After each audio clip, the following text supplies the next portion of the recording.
आज anti anginal drugs के बारे में डिस्कस करेंगे। पहले एंजाइना के बारे में। एंजाइना क्या होता है? एंजाइना जिस चेस्ट पेन होता है ड्यूरिंग वर्कआउट या ड्यूरिंग रेस्ट। इसका मतलब ये हुआ जो दिल को जाने वाले आर्टरीज़ होते हैं उनको कोरोनरी आर्टरीज़ बोला जाता है। कोरोनरी आर्टरीज़ उनमें कोई ब्लॉकेज की वजह से ऑक्सीजन सही से नहीं पहुंचता है, लो ऑक्सीजन पहुंचता है, जिसकी वजह से चेस्ट पेन होता है। फॉर एग्ज़ाम्पल ये कार्डियक सेल है।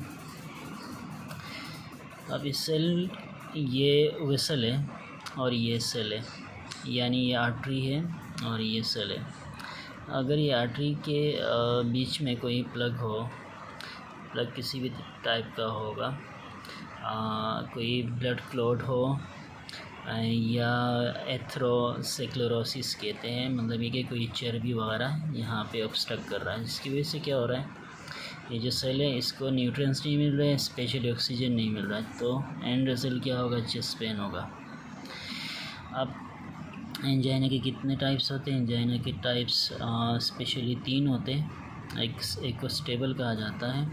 स्टेबल का मतलब ये है कि जो ऑब्स्ट्रक्शन है वो स्लाइटली कम है और ये तब होगा जब हम कोई एक्सरसाइज करेंगे, कोई वर्कआउट करेंगे, तो ऑक्सीजन की डिमांड क्या होगी, यहाँ बढ़ती जाएगी और ऑक्सीजन की डिमांड बढ़ेगी और ऑक्सीजन की सप्लाई कम होगी, क्योंकि ये ऑब्स्ट्रक्शन देगा तो ऑक्सीजन की सप्लाई इस सेल तक कम होगी और ये ऑब्स्ट्रक्ट करेगा इस चीज़ को। ठीक है, तो ये चेस्ट पेन होगा। चेस्ट पेन रिलीफ या इसको रिलीज़ होगा वाइल टेकिंग रेस्ट। ये एक्चुअली होता है, यही प्लग होता है कोरोनरी आर्टरी में, मायोकार्डियल इस्कीमिया होता है, जिसके रिजल्ट में ऑक्सीजन कम मिल जाता है।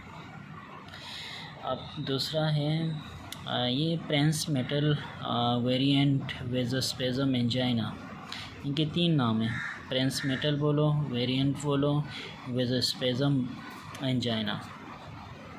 इसमें होता ये है कि यहाँ से आप आइडेंटिफाई कर सकते हो, वेज़ोस्पेज़म का मतलब जो आर्टरीज़ है उनमें मसला है। इस वेज़ो का मतलब, स्पेज़म का मतलब ये है कि आर्टरी है बहुत पतली हुई है, कॉन्स्ट्रिक्ट हुई है। जब कॉन्स्ट्रिक्ट होगी तो सप्लाई क्या होगा, कम होगा, ऑक्सीजन क्या होगा, कम होगा, तो चेस्ट पेन होगा, स्पॉन्टेनियस होगा, रेस्ट पे होगा और इस्कीमिया होगा। ठीक हुआ, ischaemia due to construction of vessel. यहाँ पे कंस्ट्रक्शन है, वेज़ो कंस्ट्रक्शन की वजह से ये ट्रांसमेटल एंजाइना है। इसके बाद तीसरा है अनस्टेबल एंजाइना। अनस्टेबल एंजाइना का मतलब ये है कि ये जो स्टेबल था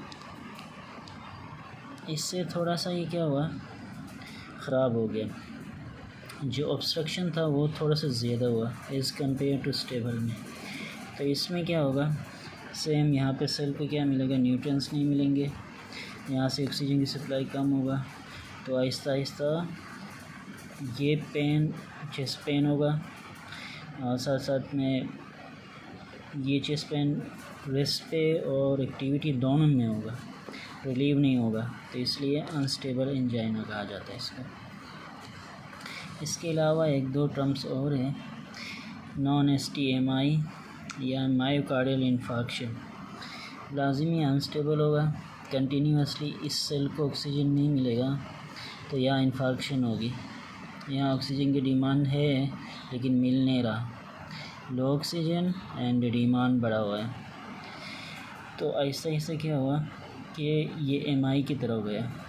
नॉन ST का मतलब ये है कि नॉन ST जो ST सेगमेंट होता है ECG में, उसकी एलिवेशन नहीं होती है। MI होता है लेकिन ST सेगमेंट की एलिवेशन नहीं होती है। फॉर एग्ज़ाम्पल अगर ST सेगमेंट इस तरह है तो ST सेगमेंट इसी तरह ही रहेगा, लेकिन अगर ST सेगमेंट एलिवेशन होगी तो इस तरफ, तो इसमें ऑक्सीजन की जो सप्लाई होती है खासी डिक्रीज़ होती है। इसको ये भी कह सकते हैं पार्शियल ब्लॉक होती है। तो यहाँ पे क्या होगा, ट्रोपोनिन भी रिलीज़ होगा। ट्रोपोनिन बायोमार्कर है कार्डियक का, एंजाइम रिलीज़ हो जाएगा। और ST डिप्रेस हो सकता है, एलिवेशन नहीं होगी। इसके बाद है इन्फार्क्शन, ये भी MI है, मायोकार्डियल इन्फार्क्शन है। इसमें ST एलिवेशन होगी, ST या नहीं, ये जो मैंने बता दिया कि साथ साथ में ECG में क्या चेंज आएगी, ST एलिवेशन होगी। ये डेंजरस होता है क्योंकि इसको कंप्लीट ब्लॉक होती है आर्टरी की। ST एलिवेशन होगी, ट्रोपोनिन रिलीज़ होगी।